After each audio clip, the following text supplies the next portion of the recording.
Hi, this is Dan Sullivan. I'd like to welcome you to the Multiplier Mindset Podcast. Yeah, I have a real treat on Multiplier Mindset today because it's a 30-year coach entrepreneur. You know, it's really interesting that over the years, every once in a while, I would run into a teacher, either from grade school, high school, or college. And I would get talking to the teacher, and the teacher would say, one of the real downsides of being a teacher is you only get the student for 1 year, the students you really like, and the students that they're really bright. They suck up everything that you have to give them. They utilize it. But then the end of the year comes and they go on with other teachers and you lose touch. They lose touch with you and you lose touch with them. And for a strategic coach, it's just the opposite. Yesterday, I had a workshop in which a 32-year client was there. So he's been to 128 straight quarterly workshops. And he's 75 right now, and he's at the top of his game. But I've been with him for the entire 32 years. He's been in my workshop for 32 years.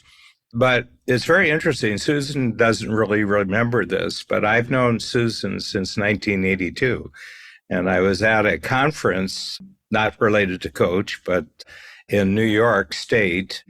You know, we were all trying to get rides with other people in those days. So the whole trip there and the whole trip back, Susan was sitting in the back seat with me. So it was 12 years later, or about that she joined Strategic Coach. And then I've known Susan ever since that. As a matter of fact, she came out with her best-selling book, I think it was about 2 years ago, and I wrote the foreword for this book. It's such a pleasure for me to have these long-term relationships where all along throughout the relationship, they're growing. It's all about growth. It's growth in their business. It's growth in their personal life. And it's most of all growth of their sense of what their ultimate purpose is for using their entrepreneurial skills. And Susan just hit on everything that I really like, but it was such a pleasure to see her talk about how she has always had this mind of serving the customer. She's always had this great commitment that we have to find out what it is that they're heading towards. And then what are the dangers that are standing in the way? What are the opportunities they have?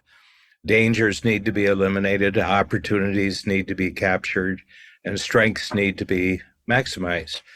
She gave, for me, I mean, that's almost like a textbook definition of why that works, how that works. So I take an enormous amount of pleasure in the success of my entrepreneurs who are, as you can say, these are not people who come for a meeting. These are not people who come for a year. These are people who come for decades. Within the framework of a quarterly workshop, they get clear again, they get simple, they get focused, and they get motivated and energized to go back out. I know Suvi Sue and her team, my Multiplier Mindset director, manager, you know, she tells me when to show up. She tells me what to say. We're now doing a project where we're combining in a group where we have strategic coach clients who have been in coach for more than 25 years and strategic coach team members, backstage team members who have certainly been in the company more than 20 years. And they just talk about their different experiences of what it's like to be in the strategic coach culture. And Susan was one of our first participants in this special project. So on Multiplier Mindset in the near future, you'll be able to see the interviews with 2 clients, more than 25 years, and 2 team members who have at least 20 years in the program. So this is an advance notice to you to make sure that when the interviews come, you see them, because it's kind of hard for almost any company in the world or any other kind of situation in the world where on the one hand, you have the 25-year people in the front stage and you have 20-year people in the backstage. and they're talking about their experiences. And so this all great, loved it. And I feel so proud of sharing this experience with Susan Latremoille. My name is Susan Latremoille, and I'm a co-founder and partner in Next Chapter Lifestyle Advisors. It's a firm that my partner Marianne and I started about 3.5 years ago to work with two audiences. One is financial advisors, and our goal there is to help them take their game to a much higher level. As the wealth management industry goes more and more high tech, we believe that advisors have to be more high touch, and that's not how typically advisors are trained. So we provide them with tools and resources for helping them help their clients who are transitioning into retirement or changing in some way, going through some kind of a transition. Our other audience is individuals and couples who are preparing for retirement or already in retirement, because many of them struggle with finding their new identity, finding purpose and meaning in their lives, and finding new networks and ways to stay socially connected. So that's Next Chapter Lifestyle Advisors in a nutshell. So I think my beginning as an entrepreneur probably started, I'd say, very early in life, where I think my parents were, even though we didn't call them entrepreneurs at the time, they were interested in doing something that hadn't been done before. And that was the founding of a very successful summer camp for boys that runs to this day, 75 years later. So I grew up with nobody going to a 9-to-5 job, nobody dependent on, the company pension or anything like that. So I think that's what gave me my first insight, really. But then I went the usual route and worked for big companies like IBM and 3M. And then I also had my own small business. And I thought that, how could I combine both the attributes of working in a large organization with the independence, freedom, creativity, and so on of doing my own thing? And that's how I got into the wealth management industry, which I didn't on the outset believe that it was entrepreneurial. But actually being a financial advisor is extremely entrepreneurial, because you don't get handed your clients. You have to start your own business, you have to develop your clientele, you have to hire your team, and basically build your own business. So I guess then I knew, okay, I guess I'm an entrepreneur. And then that led me to strategic coach through a colleague of mine. And at the time, I was really more interested in finding balance in my life, because I was married, I had a young child, I was building this business, and it was like, how do I do it all? So it led me to strategic coach, and that's been instrumental all along the way of helping me build and grow and keep balance in my life. Over 25 years in strategic coach. Yeah, over 25 years. And people say, I know Dan always says, well, you people that are long-term coaches, you must have short memories and deep pockets. But really, I continue to get value. I find that the quarterly workshops really bring me back to the basics, reinforce the concepts. And every quarter, that day of planning is really, well, what's the next step? And so I continue to derive value from it, even though I probably could sound like a broken record with reciting some of the phrases and concepts and so on that I've learned over the years in coach.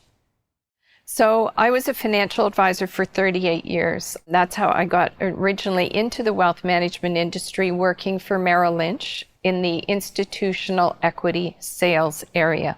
So that was hardly entrepreneurial, but that was the days before, that was the 80s, when people didn't have computers on their desks. And yet important decisions had to be made before the opening of the Wall Street markets, the stock market. And I was dealing with primarily portfolio managers who were managing millions, sometimes billions of dollars. And so my role there was really to convey the opinions, ideas, recommendations of about 100 analysts on Wall Street to these portfolio managers and money managers. So I did that for 5 of 8 years. I specialized in the US market. And then really for personal reasons with a young family, I thought, I need to do something that's more flexible and more independent. So that's when I made the move from the institutional side of the wealth management business to the private client world. And I was with RBC Dominion Securities for 15 years, built a very successful practice and team. I was a member of their Chairman's Council, which is sort of the elite advisors. I headed up the Private Client Advisory Board for a year. So I had a wonderful career there, but still it wasn't entrepreneurial enough. So after 15 years, I left and joined a startup, basically, a brand new firm, Richardson Partners Financial. Fast forward 15 years later, after 38 years in the business, I decided, I need to do something new. And I know Dan always talks about make your competitors your clients. And that really stuck with me. My competitors were really other financial advisors that I was competing with. So what did financial advisors need? And from the experience I had, that's when I made the shift. And I said, advisors need to take their game to a different level. The problem in the industry is that financial advisors are typically trained in technical things. They're CFA, CFP, trained in talking and studying financial markets, the economy, interest rates, the stock markets, and so on. And that is all well and good. But in a way, it's like being a mechanic where you're fixing cars. It's all under the hood from a client's perspective. Very few clients want to know all the different parts of their car under the hood, and very few clients want to really know all the ins and outs of how markets work, etc. So I've always seen the role of a good financial advisor is somebody that can understand the client's needs, interpret all that other stuff, and bring it to the client in a way that's meaningful and helpful to them. So advisors aren't typically trained in what I would call some of the softer elements, some of the more human elements. And if we see what's going on in the world of technology today, a lot of the things that are happening are automating the role of a financial advisor.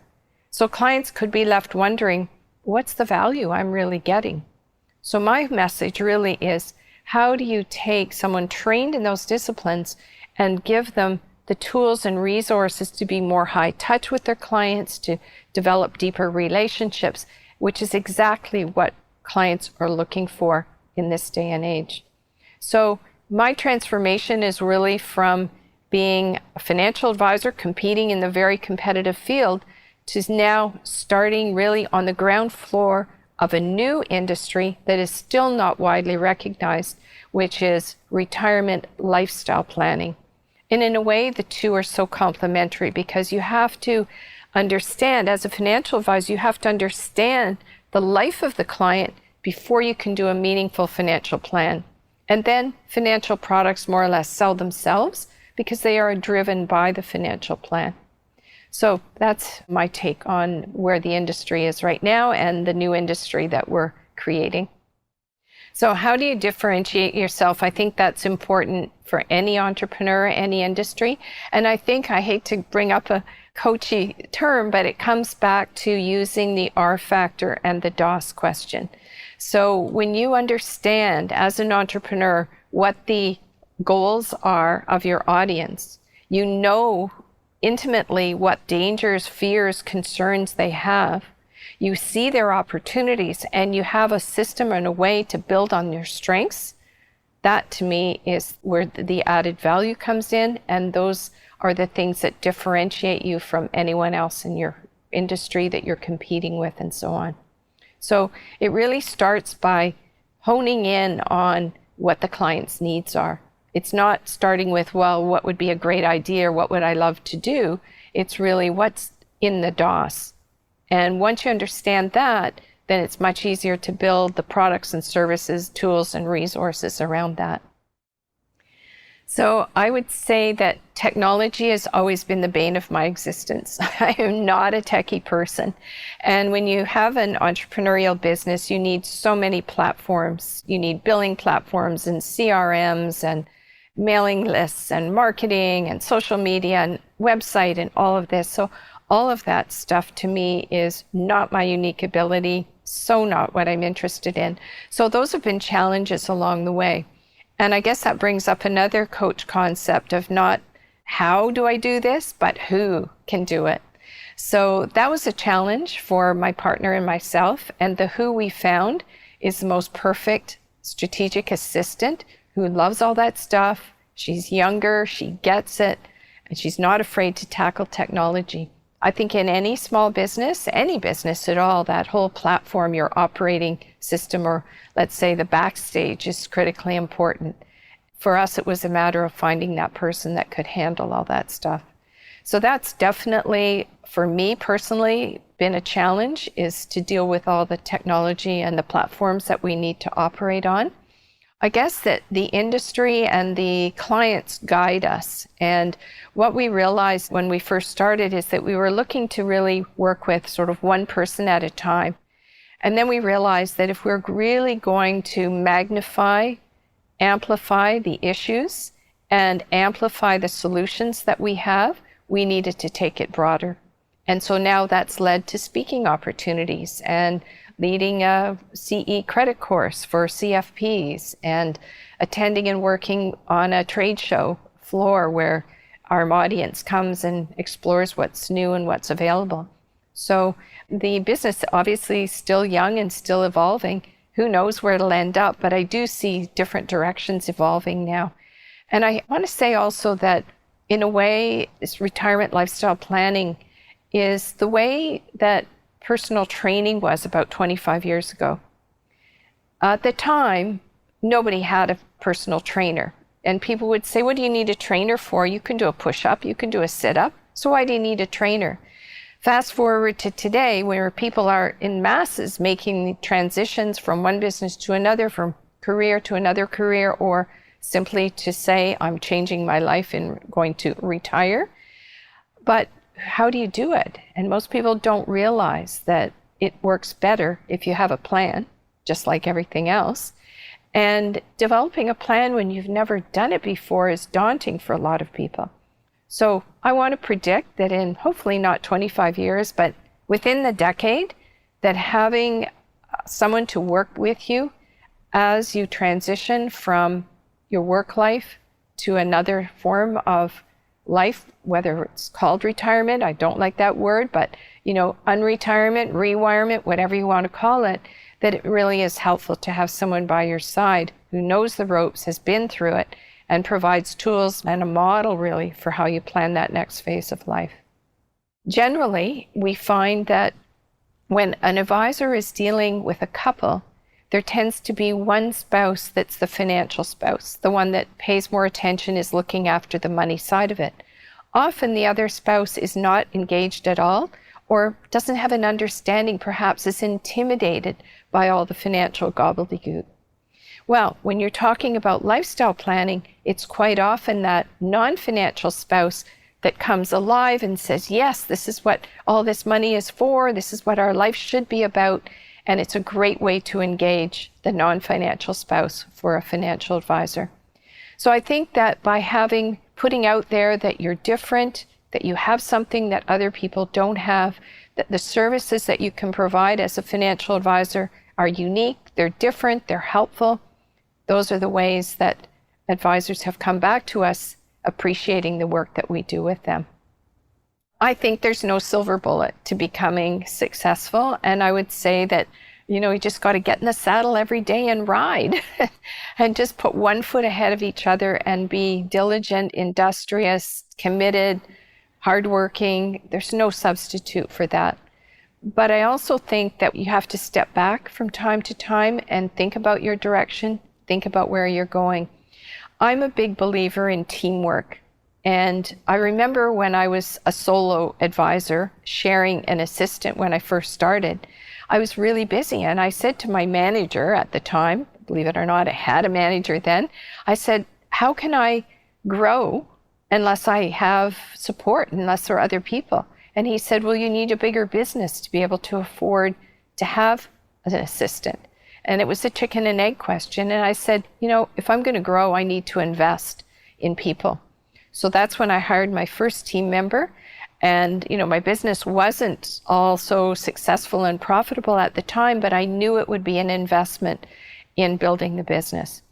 6 months after we hired first team member, we hired the second team member. 6 months, because that leverage of our time necessitated adding another person to the team.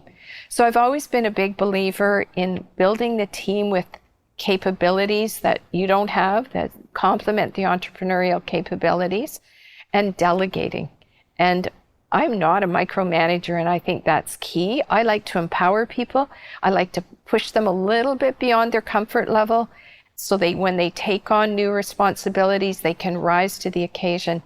And that worked really well for me, because I planned to take a fair bit of time off. In fact, in the summers when my kids were young, I used to take a month off. Now, the clients didn't suffer because the team rose to the occasion. They knew what had to be done, and they could step in when I wasn't there. And it had so many benefits. They felt more confident. It raised their capability. It got the clients to relate to more than just me. They always had a backup person to talk to. It paid off in so many ways, professionally and then also personally, because if I talk to my kids today about their childhood memories, they'll always say, "Mom, remember when we used to spend a month at the cottage?" Which nobody did at that time as a financial advisor, but I did, and it served everyone really, really well. So I think a lot of the coach principles, all of those basic concepts that we learned way back, just have to keep coming up and being reinforced. And that's the beauty of the quarterly workshops, is the reinforcement of those concepts, and then going back to the office and back to home and implementing a lot of it. I don't know where I'd be if I hadn't joined Strategic Coach back there in the 90s. I didn't really know what I was getting into at the time, but when I started to come to the workshops, I could start to see the value in what I was learning and how I could apply that in my business and in my life. So I would say that Strategic Coach has been fundamental to my success as an entrepreneur. It's fundamental to my success in life. And I really give credit to Dan's wisdom and his foresight and leadership, and of course Babs leading the team inside, and just marvel at the quality of everything that Strategic Coach does. I was thinking when I got out of the car today to come here, it's always a good day when you get to go to 33 Fraser. So I don't understand entrepreneurs that go for a year or two and then drop out. I just find that the evolution that I've experienced in the thinking processes has really helped me a lot, and led to the writing of my books. I don't think I ever would have written a book if I hadn't been in Dan's workshop when he talked about how do you put your experience and your wisdom into a form that other people can use. And so for me, a book was the logical one. And that was back in 2006 that I wrote my first book, The Rich Life, Managing Wealth and Purpose. Little did I know that up to 2022 was when I wrote my most recent book, that I was on a trajectory even then of a thought process, of a philosophy and development that would have taken me to where I am now. So the future looks bright, even for a 72-year-old. No idea of what I would do if I didn't have my hand in the entrepreneurial world, and if I weren't helping others to succeed and get better. That brings me a lot of joy.